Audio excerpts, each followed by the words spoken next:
Samy n'avait que 8 ans, mais il comprenait déjà le langage de la perte. Il se souvenait de la chaleur de la main de sa mère, du rire rassurant de son père. Ces souvenirs, autrefois vibrants et vivants, n'étaient plus que des polaroïdes délavés, serrés fermement dans le point de sa mémoire. Le monde avait été un kaléidoscope de couleurs, rempli de l'arôme du pain que sa mère cuisait et du rythme réconfortant de la vie dans son petit village. Maintenant, le monde était drapé de gris. La seule odeur, celle âcre de la fumée qui persistait dans l'air, un rappel constant du jour où les bombes étaient tombées. La place du marché autrefois animée, où Samy chassait les pigeons avec les autres enfants, n'était plus qu'un cimetière de gravats et de poussière. Les tapisseries vibrantes qui décoraient sa maison, tissées de motifs complexes par sa grand-mère, avaient disparu, réduites en cendres avec la vie qu'il avait connue.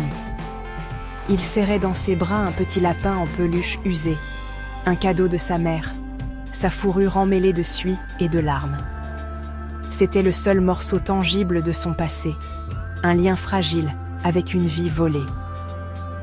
Son voyage commença au bord de son village détruit, sa petite main agrippant le lapin en lambeaux, ses yeux reflétant les flammes qui avaient consumé son passé.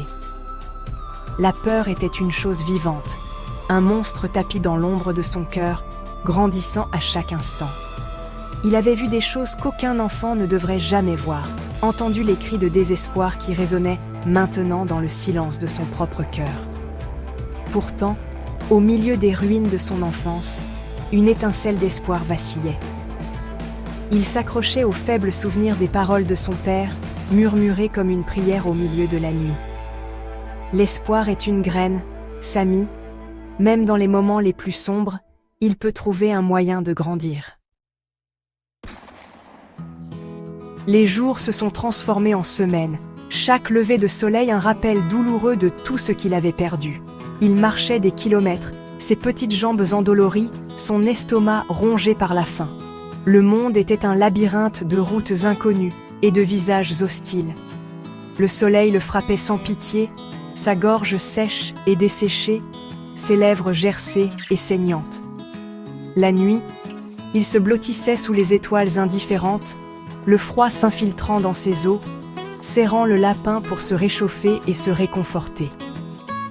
Il rencontra la bonté dans les endroits les plus inattendus. Une main calleuse lui offrant un morceau de pain, un sourire édenté le réchauffant comme un rayon de soleil, une tasse d'eau partagée avec une empathie silencieuse. Ces moments fugaces de connexion humaine, ces petits actes de générosité, étaient des bouées de sauvetage dans son océan de désespoir. Il lui rappelait que même dans les moments les plus sombres, la flamme de l'humanité vacillait encore. Il s'accrochait à ces actes de bonté comme à des bijoux précieux, leurs souvenirs alimentant son esprit lorsque tout espoir semblait perdu. La peur était une compagne constante, lui chuchotant des doutes, amplifiant le bruissement des feuilles en pas de monstre.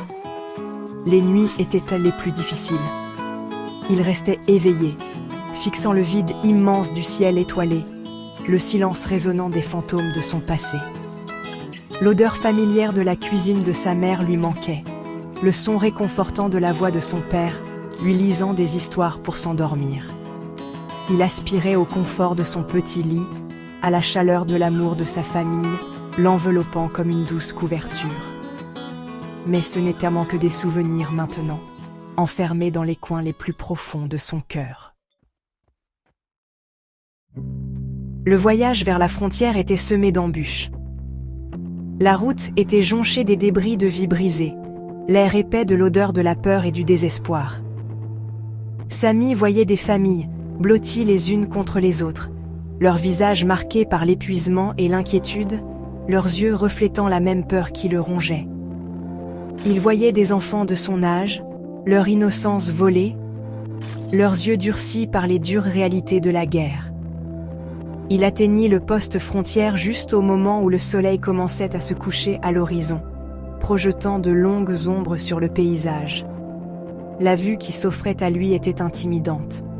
une clôture de barbelés s'étendant à perte de vue, un symbole menaçant de la division qui avait déchiré son monde. Des gardes armés, le visage sévère et impitoyable, patrouillaient le périmètre, leurs yeux scrutant la foule à la recherche de tout signe de trouble. Il serra son lapin contre lui, son cœur battant dans sa poitrine, son petit corps tremblant d'un mélange de peur et d'anticipation. Alors qu'il s'approchait du poste de contrôle, une voix bourrue retentit, exigeant ses papiers. Il se figea, son esprit s'emballa. Des papiers ? Il n'avait pas de papiers, seulement les vêtements en lambeaux sur son dos et le souvenir qui s'estompait de l'amour de ses parents. Il leva les yeux vers le garde, les yeux grands ouverts par la peur, sa voix à peine audible murmurant « Je n'en ai pas ». L'expression du garde resta inchangée, son regard fixe. Pendant un instant, Samy fut enveloppé par une vague de désespoir, le poids de sa perte l'écrasant. Mais ensuite, il se souvint des paroles de son père. « L'espoir est une graine, Samy !» Prenant une profonde inspiration, il redressa ses petites épaules, son regard rencontrant celui du garde avec une détermination tranquille qui démentait son âge. Il pointa du doigt le soleil couchant vers les ruines de sa patrie et dit « Ma maison, elle n'existe plus. » Le centre d'accueil était une cacophonie de sons et d'émotions.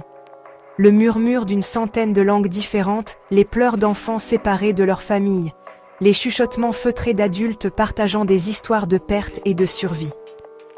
Samy se sentait perdu dans la mer de visages à la dérive dans un monde qui n'avait plus de sens.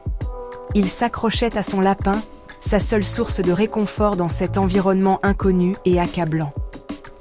C'est là qu'il rencontra Lina, une bénévole aux yeux bienveillants et au sourire chaleureux qui lui rappelait celui de sa mère. Elle vit au-delà de sa peur, au-delà de sa douleur, et reconnut l'esprit résilient qui brûlait en lui. Elle lui apporta un repas chaud, une couverture et surtout une oreille attentive.